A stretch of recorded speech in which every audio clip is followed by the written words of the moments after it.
আক্রমণে Vini, Mbappe, দিওমান্দে, লামিনদের ঘুম হারাম করে দিতে বিশ্বের অন্যতম সেরা এক আক্রমণ সাজাতে ব্যস্ত বার্সার চিরদুশমন রিয়াল মাদ্রিদ, যাদের আক্রমণের সামনে পড়লে যে কোনো প্রতিপক্ষের রক্ষণভাগ অসহায় অবস্থা হওয়া স্বাভাবিক।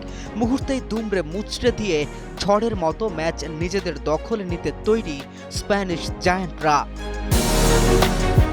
কারণ এক স্কোয়াডে এখন গতি, ড্রিবলিং, ফিনিশিং আর সৃজনশীলতার এমন সমন্বয় যা যে কোনো রক্ষণ ভাগের জন্য হতে পারে দুঃস্বপ্ন।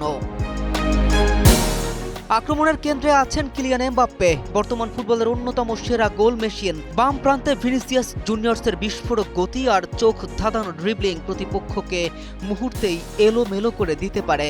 আর ডান প্রান্তে নতুন সংযোজন ইয়ান দিওমান্দে যোগ হওয়ায় রিয়ালের ফ্রন্ট থ্রি এখন আরও ভারসাম্যপূর্ণ, আরও ভয়ঙ্কর।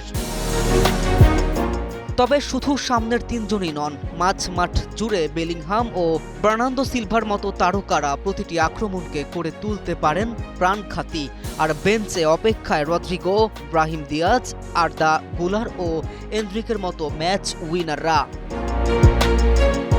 সব মিলিয়ে রিয়াল মাদ্রিদের হাতে এখন এমন একটি আক্রমণ ভাগ যেখানে শুরুর একাদশ থেকে বেঞ্চ প্রতিটি নামই প্রতিপক্ষের জন্য আলাদা হুমকি।